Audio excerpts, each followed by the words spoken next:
अगर आपको भी आपके शरीर के छोटे बड़े हाथ पैर के जॉइंट्स में सूजन आती है, अकड़न आती है और सुबह सुबह उठ के आपको उसमें स्वेलिंग के साथ दर्द भी दिखता है, तो आपको हो सकता है कि आपको ये रूमेटिक अर्थराइटिस का रोग बताया गया हो।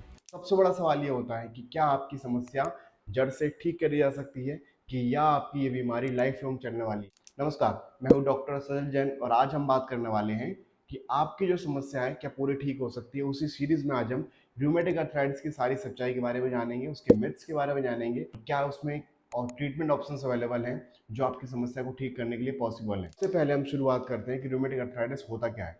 मॉडर्न साइंस के according it's a autoimmune disorder जिसमें आपकी इम्यूनिटी खुद आपकी सेल्स को खराब करने लगती है, जिसका सीधा अटैक आपके जॉइंट्स पे होता है और जिसमें आपके लक्षण आपके जॉइंट्स में स्वेलिंग, दर्द और स्टिफनेस के साथ देखने को मिलते हैं। आयुर्वेद ऐसा नहीं सोचता। आयुर्वेद में मोटे मोटे तौर पे इसमें हम जनरली इसको आम वात कहते हैं। इसके अलावा भी बहुत सारे रोगाधिकार के लक्षण इसमें इन्वॉल्व होते हैं, जैसे कि वात रक्त, आम वात, ज्वर, सूतिका ज्वर, विषम ज्वर, आगंतुक ज्वर। ऐसे भी बहुत सारे रोगाधिकार जिनके लक्षण आपके रूमेटिक अर्थराइटिस से मैच करते हैं और इन्हीं रोगाधिकार में इन्वॉल्व हुए लक्षणों को ही हम ट्रीट करते हैं, जिससे पेशेंट के इम्प्रूवमेंट भी दिखते हैं और समय के साथ समस्या ठीक भी की जा सकती है। अब सबसे बड़ा सवाल आता है कि क्या रूमेटिक अर्थराइटिस को पूरी तरह से ठीक किया जा सकता है। तो मॉडर्न साइंस के अकॉर्डिंग परमानेंट क्योर नाम का वर्ड यूज करना ही गलत है। इसका परमानेंट क्योर नहीं है और इसको सिर्फ सिम्टोमेटिकली ही मैनेज किया जा सकता है और इसके लॉन्ग टर्म में होने वाले इम्पैक्ट को भी कुछ हद तक रोका जा सकता है, ऐसा मॉडर्न साइंस कहता है। आयुर्वेद साइंस बहुत अलग है। अभी मैंने आपको बताया कि आयुर्वेद साइंस आपकी रूमेटिक अर्थराइटिस को अलग तरीके से सोचता है और जब भी अलग तरीके से सोचा जाएगा तो आपकी समस्या के बारे में भी अलग डिसीजन बनेगा। रूमेटिक अर्थराइटिस जिसको हम आम बात कह सकते हैं, वैसे रोग का अधिकार अगर आप हम ट्रीटमेंट के तौर पे लेके जाते हैं तो उसकी समस्या को धीरे धीरे करके कंट्रोल किया जाता है, उसकी स्टेबिलिटी को लेके आया जाता है और इसके बाद आपकी रिकवरी कंप्लीट भी की जा सकती है। उसके लिए बहुत सारे फैक्टर्स मैच करते हैं, जैसे कि आपकी समस्या कितनी गंभीर है, आपकी एज क्या है, आपकी इंटेंसिटी कितनी ज़्यादा है।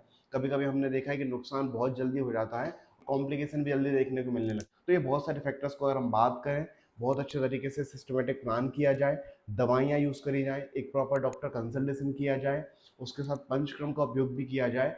और मैं पंचक्रम के उपयोग की बात इसलिए कर रहा हूँ क्योंकि हमारे आयुर्वेद साइंस में एक वर्ड यूज़ किया गया है कि जब भी आपके रोग को कंप्लीटली रिमिशन से रोकना है, मतलब आपकी रिकरेंसी को 100% क्योर करना है, पंचक्रम का उपयोग करना ही पड़ता है। ऐसे डिसीज जैसे कि रूमेटिक अर्थराइटिस जैसे, जिसमें आपकी रिमिशन होता ही है, रिकरेंसी रेट ज़्यादा रहता है और आपका केस को कंट्रोल करना भी बहुत मुश्किल होता है, उसके बाद रिकरेंसी वाली चीज़ तो बहुत अलग है। ऐसे केस में दवाइयाँ बस से काम नहीं हो पाता है।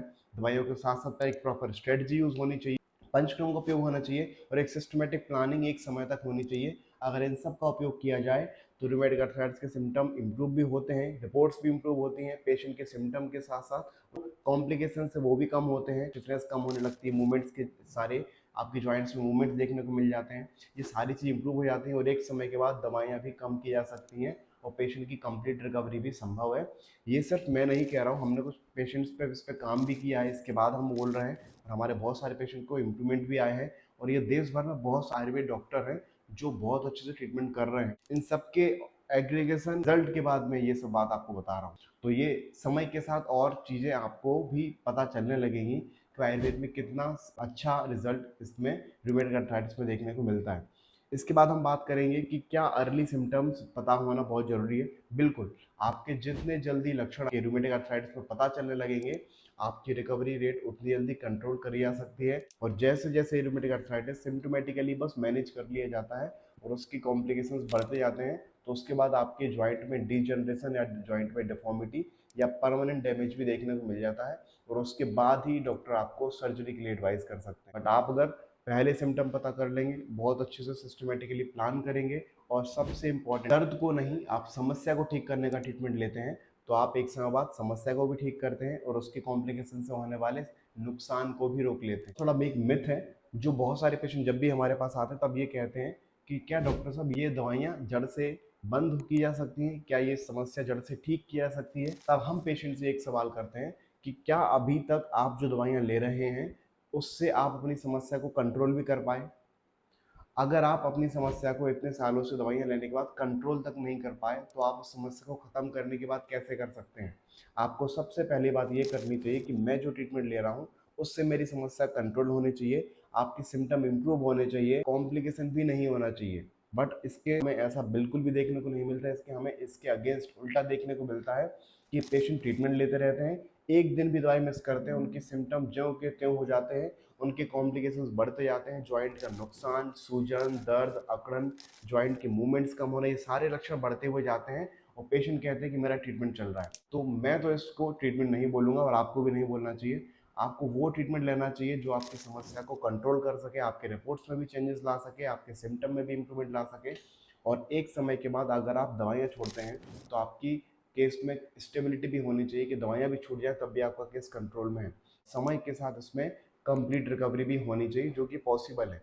और कंप्लीट रिकवरी की बात ना भी करें, अगर हम बहुत कॉम्प्लिकेटेड केस की बात करें इसमें कंप्लीट रिकवरी पॉसिबल नहीं है, लेकिन आप वो ट्रीटमेंट जरूर लीजिए जिससे आपका केस कंट्रोल में है और आपकी स्टेबिलिटी है। अगर इन सब पे बहुत अच्छे से बात कर ली जाती है तो आपकी रूमेटिक अर्थराइटिस को बहुत अच्छे से मैनेज किया जा सकता है, स्टेबल और रिकवरी के बारे में सोचा जा सकता है। तो ये वीडियो एजुकेट करने के लिए था उन पेशेंट्स के लिए जिन जो ये सिम्टम्स से जूझ रहे हैं, उनके आसपास ये सिम्टम्स हैं और पेशेंट सिर्फ दवाइयाँ खा रहे हैं, सिम्टोमेटिकली इंप्रूव हो रहे हैं, उनको पता है कि मैं ये पेन किलर खा रहा हूँ, मेरा इससे ऑर्गन डैमेज जैसे नुकसान भी हो सकते हैं, लेकिन वो पेशेंट इतने परेशान हैं क्योंकि उनको लिमिटेड ऑप्शंस अवेलेबल हैं, एक प्रॉपर प्लान अवेलेबल ही नहीं है। तो ये वीडियो उनके लिए है जो पेशेंट इसको देख के एजुकेट हो सकें और एक सिस्टमेटिक प्लान कर सकें। और अगर आप हमसे कंसल्ट करना चाहते हो तो एक प्रॉपर कंसल्टेशन करें। Treatment is always second part. आपका कंसल्टेशन ऐसे रोग में होना बहुत ज़रूरी है ताकि आप रोग को समझ सकें, उसको ठीक या कंट्रोल या कम करने के लिए आप एक सिस्टमेटिक प्लान कर सकें, तभी आप इस केस को अच्छे से ठीक कर सकते हैं और कंट्रोल कर सकते हैं। वीडियो आप उन तक शेयर कीजिए, उनको एजुकेट करिए और बताइए कि आयुर्वेद में और आयुर्वेदिक सिस्टमेटिक प्लान में रूमेटिक अर्थराइटिस का एक ट्रीटमेंट ऑप्शन अवेलेबल है और बहुत अच्छे से चीज़ों को सुधारता भी है। Thank you.